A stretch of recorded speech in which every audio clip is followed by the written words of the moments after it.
के तैयार है। तो ये बेचने वालों से बच्चों भैया हाथ जोड़ाऊं, ये बेचने वाले हैं। ये बनिया की बेटी व्यापारी और दो अत्याचारी बड़े। उनको दिक्कत था उसके शीश महल से, तो हमको दिक्कत है आपके राजमहल से। रेखा गुप्ता को लाइए हमारे सामने बैठा दीजिए और उसको 100 दिन में 100 काम का एक काम गिना दे। भाइयों बहनों मित्रों, जहां झोपड़ी वही मुकान, ना रहेगा गरीब ना खुलेगी मेरी दुकान। कि आपके महल में उठेंगे। आपको बनना है तो ममता बनर्जी की तरह अपने छोटा सा 5-10 बाई 8 का कोठरी ले। वो जनता के लिए बनेगा। ये राजमहल जो अपना बना रही है, क्या जनता वही में जाके निवास करेगा? जितने ऑफिस होता है 56 इंच का सीना लेके विश्व गुरु का कल्पना करने वाले के साथ एक देश खड़ा नहीं हुआ। बिहार चुनाव है, वहां भी ड्रामा शुरू। कितना दूं? 1 करोड़ दूं, 100 करोड़ दूं कि 200 करोड़ दूं? लो दिया। नमस्कार, मैं पूनम और आप देख रहे हैं विस्तार भारत।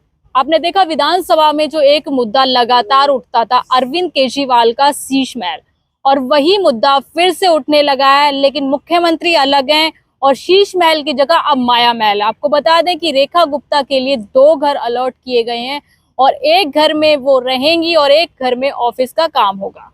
लेकिन सवाल ये उठता है कि अब जो खबर आ रही है कि 60 लाख का खर्चा उनके घर को रेनोवेट किया जाएगा, तो इसी मुद्दे पे बातचीत करने के लिए हमारे साथ स्वामीनाथ जायसवाल जी है। सीधा जानने की कोशिश करेंगे कि लगातार अरविंद केजरीवाल के महल पर जो लगातार सवाल उठाने वाली पार्टी अब अपने मुख्यमंत्री को माया महल दे रही है, तो कैसे देख रहे हैं सर? क्या कहेंगे, रेखा गुप्ता के घर में 60 लाख का जो पैसा है वो रेनोवेट में लगेगा, कैसे देख रहे हैं? देखिए, एक उंगली उठाते तो 3 इंडिकेशन देता है। हमसे बुरा कौन? बुरा ना सोचो, बुरा ना बोलो, बुरा मत कहो। 3 इंडिकेशन आज खुद ही का। भारतीय जनता पार्टी जो कहती है वो करती नहीं है। कथनी करने में अंतर है। रेखा जी आई थी, शीश महल पर अटैक हो रहा था, यानी आपके जो सुप्रीमो थे उनके महल को शीश महल का नाम दिया गया। उनके पर्दे गिनाए गए, उनके टॉयलेट गिनाए गए, उनके पलंग बेड गिनाए गए। लेकिन आज जो अपने को कहते हैं हम गरीबों की रक्षा करेंगे, गरीबों के हित की रक्षा करेंगे, महिलाओं को सुरक्षा रखेंगे, आज दिल्ली के जो वादे करके 60 लाख रुपया लगाने के लिए आपके पास पैसा है, जो 2500 रुपया महिलाओं को प्रति महीने देने का वादा किए, 500 रुपया में सिलेंडर देने का वादा किए रेखा सरकार, वो कहाँ गया? और 1.25 लाख करोड़ बजट देने की बात कही, वो भी टाई फीस हो गई कि मोदी जी 1.25 लाख करोड़ दिल्ली को। आज दिल्ली में चलिए ना, घुमाता हूँ। शीला दीक्षित जो विकास करके गई, उसका लिपस्टिक पाउडर भी ये लोग लगा नहीं सकते। ये सब षड्यंत्रकारी, झूठे और जुमलेबाज है। खाली पोस्टरबाजी से राजनीति नहीं होता। राजनीति गरीबों के हित। अब कहते थे जहां झोपड़ी वही मकान, झोपड़ी खत्म।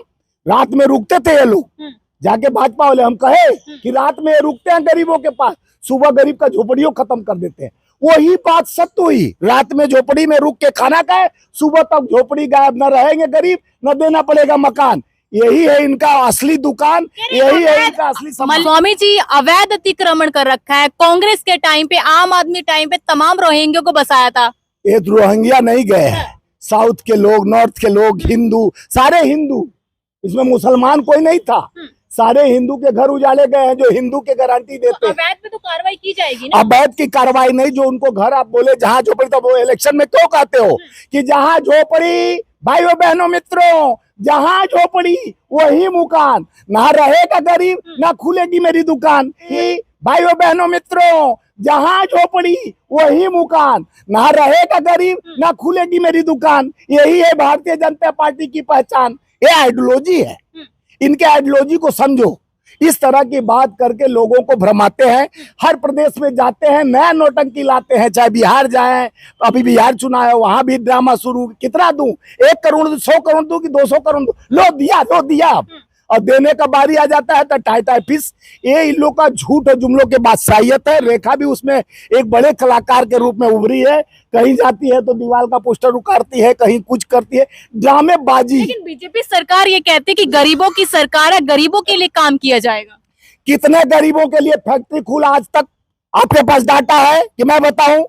एक भी फैक्ट्री नया नवजात हुआ हो पूरे भारत में? 33 हमारे देश का आबादी 160 करोड़ हो गया और हमारा बेरोजगार 81 करोड़ लोग। 30 लाख को अभी तक राशन आप दे रहे हो सड़ा हुआ, और उनको रोजगार मांग रहे हैं। हमको राशन फ्री का नहीं चाहिए, हमें फैक्ट्री दो। कल कारखाने 33 लाख फैक्ट्रियां कोरोना काल में जीएसटी के कारण बंद हो गए, क्यों नहीं? 11 लाख लोग जाके विदेश में अपना नागरिकता ले लिए। भारत का जो विश्व गुरु बन रहे थे, देखी होंगे ऑपरेशन सिंदूर के समय जिस तरह से अमेरिका के कहने पर सीज फायर करते हैं प्रधानमंत्री जी, और टाटा फिश होता है 56 इंच का सीना लेके विश्व गुरु का कल्पना करने वाले के साथ एक देश खड़ा नहीं हुआ, एक देश खड़ा नहीं। आज देखिए राजनीति का षड्यंत्र करने के लिए पुलवामा हो जाता है। स्वामी जी, रेखा गुप्ता कह रही है कि जो शीश महल बना था ना, वो अय्याशी के लिए बना था, और अब बनेगा वो जनता के लिए बनेगा। ये राजमहल जो अपना बना रही है, क्या जनता वही में जाके निवास करेगा? जितने झोपड़ी से टूटा है तो उनको वही में निवास बना दीजिए। जनता के मुद्दे उठाएंगे। जनता का मुद्दा तो जुबान से उठेंगे ना, कि आपके महल में उठेंगे।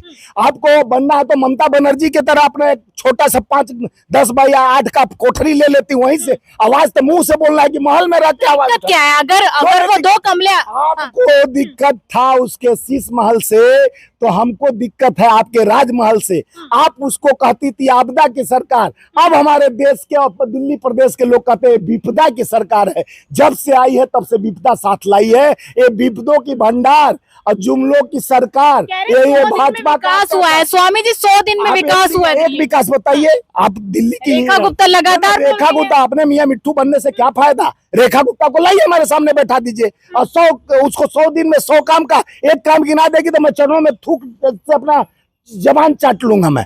अरे जीवन में झूठ बोलने का बादशाहियत कोई पाया है तो ये रेखा तो उनका एक कलाकार है। देखिए रेखा के जो प्रधानमंत्री हैं उनको कोई नहीं देखा, रेखा को भी कोई नहीं देखा।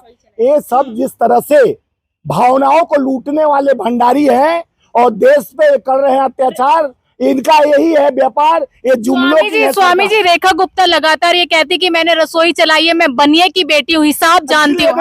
एक जन आए थे, हम गुजराती हैं, व्यापारी हैं, हम 2 व्यापारी इतना देश को नष्ट करेंगे कि कटोरा लेकर भीख मांगने के लायक भी नहीं देश का जनता बचेगा। ये भी बनिया आ गई, बनिया ये भी बेचेगी, वो देश को बेच रहे हैं प्रदेश को बेचेगी। ये तो व्यापारियों को हम देखेगा।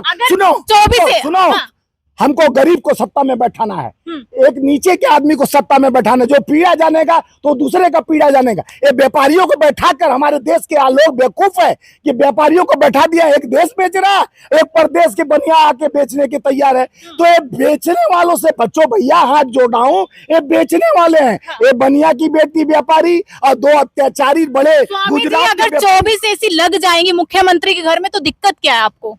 24 एसी तुम एसी में रहोगी, हमारे झोपड़ी से निकाल के गर्मी के 50 डिग्री टेम्परेचर में हमारे जो गरीब मर रहे हैं उनको कहाँ रखोगी? जिस तरह से आप वादे करके आते हो कि हम बहुत क्लीन है, हम साफ सफाई करेंगे, ये दिल्ली को साफ सफाई का, दिल्ली को नरक भोगने के लिए ये व्यापारियों को हम बैठा दिए। ये व्यापारी ऐसे हैं, अत्याचारी हैं। ये व्यापारी नहीं अत्याचारी है, ये देश के गरीबों के ठेकेदार और व्यापारी है। देश को बेचो, प्रदेश को बेचो, अत्याचार करो, दुराचार करो। इनके सिस्टम हैंग हो गया है, इनकी मानसिकता को आप समझ लीजिए। सुनिए, देखिए देश के प्रधानमंत्री बोले कि हमारे नस नस में व्यापार बसता है, फिर पलट गए, फुल कहते हैं मेरे नस नस में सिंदूर बसता है। तो उन्होंने पहले उनका प्रधानमंत्री से पूछे सिंदूर बसता है? अगर सिंदूर गलती से उन भक्त किसी ने कहा कि हमारे जब देश के प्रधानमंत्री के खून में सिंदूर बसता है तो हम सिंदूर चढ़वा ले, तो हाथ जोड़ा भैया अंधभक्त लोग, कहीं सिंदूर मत चढ़वा लेना, नहीं तो तुम भी मर जाओगे और अंधभक्ते बने रह जाओगे। स्वामी जी लगातार आप ये कह रहे हैं कि जहाँ झुकी वहीं मकान, झुग्गियों को तोड़ा जा रहा है, लेकिन वो तो कोर्ट की कार्रवाई है ना, कोर्ट ऑर्डर दे रही है। कोर्ट को मानते हैं। अभी तो बात हुआ, सुप्रीम कोर्ट ने आदेश दिया था कि नेम प्लेट की राजनीति न किया जाए और जात धर्म में बांटने की रणनीति किया जाए। लगातार कह रही कोर्ट की कार्रवाई है, हम दोनों रेखा गुप्ता क्यों तब अपने मैनिफेस्टो में, और मोदी जी देश के 160 करोड़ जनता के प्रतिनिधित्व कर रहे हैं, उसके प्रधानमंत्री है, क्यों झूठ बोलते हैं मन से कि जहां झोपड़ी वही मकान? सुन लो दिल्ली वाले, हम कर देंगे आसान, हम तो जन्मजात व्यापारी हैं, इसलिए हमारा पूरा कुल खानदान है बेईमान। तो देखिए जिस तरीके से आपने देखा कि रेखा गुप्ता जो दिल्ली की सीएम है, अब 60 लाख का जो रेनोवेट का बजट है उनका पास हुआ है, लेकिन सवाल ये खड़ा होता है कि लगातार अरविंद केजरीवाल के शीश महल पर बीजेपी पार्टी कटाक्ष करती रही, लेकिन अब रेखा गुप्ता जो माया महल बना रही हैं, क्या सही है या गलत? आप लोग क्या राय है हमें कमेंट बॉक्स में जरूर शेयर कीजिए।